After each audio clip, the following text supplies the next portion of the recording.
BSP के प्रत्याशी यह कह रहे हैं कि मेरे घर में 10 वोट है और मैं और मेरा परिवार जाके वोट दिया, पर शून्य उस बूथ पे बता रहा। तो अब इसका कौन जांच करेगा? ईवीएम में सेटिंग, इलेक्ट्रॉनिक गैजेट जो भी है, मोबाइल से हैकिंग कर सकते हैं, कंप्यूटर हैकिंग हो सकता है, सब कुछ हो सकता है। वो मशीन है, उसको हैक किया जा सकता है। वो खुद प्रत्याशी है, वो बोला है कि हम जा करके वोट दिए, पर वहाँ शून्य दिखा रहा है। कांग्रेस जो कह रही है कि अब सामाजिक न्याय की बात कर रहे हैं, संविधान की बात करें, पूरा यात्रा राहुल गांधी जी ने, पर कितने बहुजनों को इन्होंने टिकट दिया, कितने दलितों को टिकट दिया, कितने मुस्लिम लोगों को टिकट दिया। पाँव पकड़िए या सर पकड़िए, पाँव पकड़े तो कहाँ मैंने सीएम बन गया, अब हो गया वहाँ से पत्ता साफ हो गया।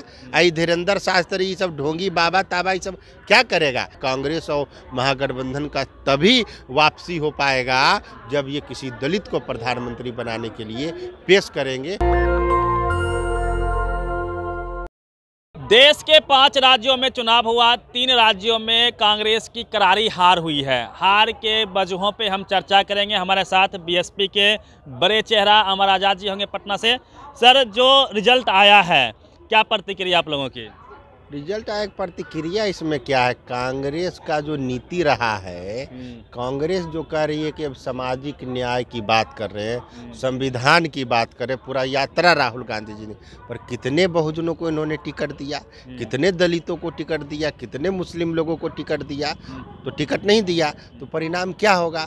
आप जो हिंदुत्व का एजेंडा लेकर के बीजेपी चली है, आप उस हिंदुत्व के एजेंडा का नकल करके चलिएगा तो कहाँ से आपकी आइडियोलॉजी क्या है, आपकी विचारधारा क्या है, आप किस आइडियोलॉजी पर चुनाव लड़ रहे हैं? बीजेपी तो अपना 100% लगा रहा है एफर्ट, जो आरएसएस की विचारधारा है, जो हिंदुत्व की विचारधारा है, वो अपना कर रहा है, मगर कांग्रेस उसका कॉपी करने पे लगा हुआ है। कमलनाथ जी सर धीरेन्द्र शास्त्री के पाँव पकड़ने गए थे। तो पाँव पकड़िए या सर पकड़िए, पाँव पकड़े तो कहाँ मैंने सीएम बन गया, अब हो गया वहाँ से पत्ता साफ हो गया। आई धीरेन्द्र शास्त्री, ये सब ढोंगी बाबा ताबा, ये सब क्या करेगा? वोट जनता देगा ही नहीं, तो ये सब बाबा ताबा के पैर और माथा पकड़ने से कोई उपाय है? नहीं, नहीं, जैसे हिंदुत्व के मुद्दे पर बीजेपी डंके के चोट पर राजनीति करती है, कांग्रेस ने भी उसका पीछा करना शुरू कर दिया। वो भी हिंदुत्व चिल्ला रही थी, उसका वो कॉपी कर करके पिछलग्गू बना हुआ है। कांग्रेस को अपनी विचारधारा को स्पष्ट करनी चाहिए कि उनकी विचारधारा क्या है, उनकी क्यों नहीं कांग्रेस कहती है कि हम दलित का प्रधानमंत्री बनाएंगे? कि हम दलित बहन मायावती को क्यों नहीं आगे करके कह रहे कि हम एक देश की सशक्त महिला है, एक लेडी है जो अपना पूरा मैंने बहुजन समाज के लिए समर्पित कर दिया देश को, क्यों नहीं उनको प्रधानमंत्री बने? तो नहीं, तो इन्हीं का खानदान का पीएम बनेगा, यही लोग पीएम बनेंगे, और कोई दलित नहीं बनेगा। तो जाइए, उसके अच्छा लोग हिंदुत्व को दे रहा है वोट। तो जो सर जो कांग्रेस जो है अखिलेश यादव को नहीं पहचानती है, जो कि उसके इंडिया अलायंस में है। बहन मायावती तो दूर की बात है। अरे तू कहाँ से ये सब? किसी को नहीं। इसी का नतीजा अभी जो ये सब इंडिया अलायंस हुआ, अब बताइए, सबका संवाद बिल्कुल बंद हो गया है। नीतीश कुमार जी इधर बिहार में अलग थलग पड़े हुए, राहुल गांधी से कोई बात नहीं हो रहा है। अब एक दूसरे पर ये सब टिप्पा टिप्पणी, जरा सा हार नहीं हुआ, एक दूसरे से टिप्पा टिप्पणी करना स्टार्ट कर दिए। तो ये सब खुद एकजुट नहीं है, एक चेहरा नहीं दे पा रहे हैं कि कौन प्रधानमंत्री का चेहरा होगा। हम यही कहेंगे कि कांग्रेस और महागठबंधन का तभी वापसी हो पाएगा जब ये किसी दलित को प्रधानमंत्री बनाने के लिए पेश करेंगे। कि सभी लोग प्रधानमंत्री बन चुके हैं, ओबीसी बन चुका है, स्वर्ण बन चुका है। दलित को प्रधानमंत्री बनाने के लिए ये सब जब तक नहीं पहल करेगा, और दलितों की सबसे सशक्त आवाज़ बहन मायावती जो बीएसपी की राष्ट्रीय अध्यक्ष है, उनको ये सब नहीं करेगा, क्योंकि उनसे बड़ा चेहरा दलितों का, जो बहुजनों का कोई नहीं है भारतवर्ष में, बहन मायावती जी की। थोड़ा सा हम गहराई से यदि एनालिसिस करें तो हाँ, बीजेपी ने एससी, एसटी और ओबीसी को सबसे अधिक टिकट दिए, वहीं कांग्रेस ने सवर्णों को सबसे अधिक टिकट दिया। 21% आदिवासी समाज है, लेकिन उनके टिकटों की संख्या नगण्य थी। यही सब तो कारण है कि आप मैंने समाज के लोगों को, जनता को कुछ दिखा रहे हैं और कर कुछ रहे हैं। जब आपको टिकट देने की बारी आएगी तो आप दलितों आदिवासियों को टिकट नहीं दीजिएगा, मुसलमानों को टिकट नहीं दीजिएगा, और आप टिकट दे दीजिएगा जो अब तो बीजेपी इसमें आगे बढ़ गई। 2 टिकट मुसलमानों को दिया कांग्रेस ने एमपी में। तो वही तो कह रहे हैं, तो इसका नतीजा तो भुगत गया ना कि कितना आप देख रहे हैं कि सीधे एकदम इतना और बेशर्म की तरह के जा रहे हैं सीएम का, इनको मामा जी वहाँ है मतलब उनको जाके गुलदस्ता दे रहे हैं कमलनाथ जी। शर्म लगना चाहिए इनको कि आपकी पार्टी हार गई है और आप बेशर्मों की तरह जा रहे हैं वहाँ पे, और आप बोलते कुछ है, आप लोग आपका जो पार्टी का सिद्धांत कुछ है, करते कुछ है, तो इस तरह से आप कभी भी सत्ता में नहीं आ पाइएगा। सर मैं एमपी में ग्राउंड रिपोर्ट कर रहा था, सिमरिया कई ऐसे त्योथर कई ऐसे क्षेत्र थे जहाँ पे मैं गया था, वहाँ भी आज भी दलितों की स्थिति ऐसी है जैसे 90 से पहले बिहार में हुआ करती थी। वहाँ आज भी दलित समाज के लोग सवर्णों के मोहल्ले से गुजरते हैं तो चप्पल हाथ में लेके चलना पड़ता है।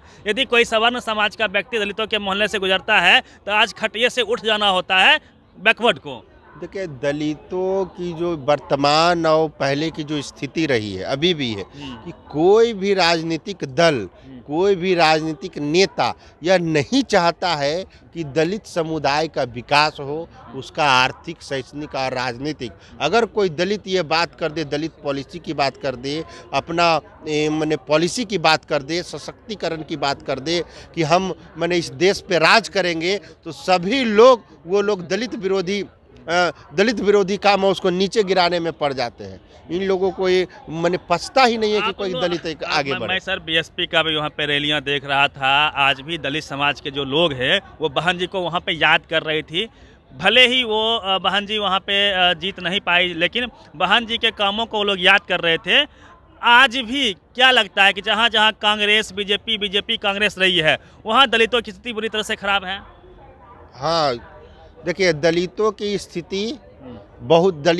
स्थिति देखिए कांग्रेस जो है ठीक से कुछ नहीं कर पा रही। अब बहन जी तो पूरा जो यूपी में उन्होंने काम किया है, मध्य प्रदेश में भी उनका कई गो पहले विधानसभा में सीट आया था, राजस्थान में भी आया था, छत्तीसगढ़ में भी आया था, मगर एक तो ईवीएम भी है मामला है, ईवीएम एकदम पारदर्शिता उसमें नहीं है कि किसको वोट। अभी हमने एक अखबार में न्यूज़ पढ़ रहा था कि एक बीएसपी के प्रत्याशी यह कह रहे हैं कि मेरे घर में 10 वोट है और मैं और मेरा परिवार जाके वोट दिया पर शून्य उस बूथ पे बता रहा। तो अब इसका कौन जांच करेगा? मतलब 10 लोग घर के हैं, 10 बोला पूरा कि हम 10 परिवार इस वोट, अब मैंने हाथी छाप पे वोट, वो खुद प्रत्याशी है, वो बोला है कि हम जा करके वोट दिए पर वहाँ शून्य दिखा रहा है उस बूथ पे। क्या डर है? क्या ईवीएम चेंज हो जाता है? ईवीएम में सेटिंग, इलेक्ट्रॉनिक गैजेट जो भी है, मोबाइल से हैकिंग कर सकते हैं, कंप्यूटर हैकिंग हो सकता है, सब कुछ हो सकता है। वो मशीन है उसको हैक किया जा सकता है और यही हो रहा है। इसमें कई बार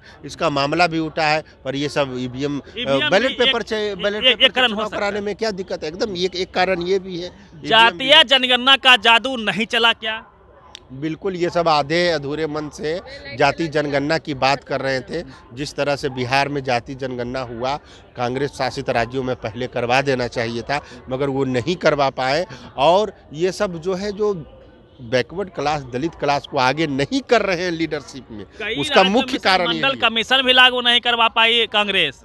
बिल्कुल, ये सब देखिए, ओबीसी का आरक्षण कहाँ है? कांग्रेस एकदम अब बिल्कुल खत्म हो जाएगा, बता दे रहे हैं, बिल्कुल एकदम खत्म, क्योंकि ये आधा अधूरा मन से बीजेपी से लड़ रही है। ये दलित की पार्टी बीएसपी को बदनाम कर रही थी कि बीएसपी बीजेपी के साथ मिला हुआ है, और खुद देखिए ये सब का क्या हो गया। कांग्रेस बीजेपी की बी टीम है, क्या कह रहे हैं? कांग्रेस बीजेपी के बी टीम में तो आरएसएस के ही, बीजेपी है आरएसएस दोनों है, आरएसएस का ही उपज है। आरएसएस की ही विचारधारा दोनों मानते हैं, बीजेपी कांग्रेस दोनों आरएसएस की ही विचारधारा को मानते हैं। इसमें कोई फर्क नहीं है, बीजेपी बन जाए कांग्रेस बन जाए, देश का तीसरा विकल्प है बहन मायावती जी, एक दलित प्रधानमंत्री, उनको स्वीकार करना चाहिए। 2024 में सभी लोगों, विपक्ष के लोगों को मिल करके बहन जी को आगे करने की आवश्यकता है। निश्चित तौर पे अमर राजा जी का कहना है कि बहन जी की सख्त आवश्यकता है देश को, जो विशुद्ध रूप से बहुजन की राजनीति करे, और बहुजनों की स्थिति में सुधार तभी आ सकती है जब बहन जी पीएम बनेगी। पूरी बातचीत पे अपनी प्रतिक्रिया दीजिए। रवि मेहता, नेशनल दस्तक, पटना। नेशनल दस्तक की आपसे गुजारिश है कि अगर इसको बचाना चाहते हैं तो नेशनल दस्तक को सब्सक्राइब करने के लिए रेड कलर के सब्सक्राइब बटन को दबाएं, फिर बेल आइकन की घंटी दबाएं। नेशनल दस्तक को बचाने के लिए बहुत जरूरी है कि हर खबर को शेयर करें, लाइक करें, कमेंट जरूर करें।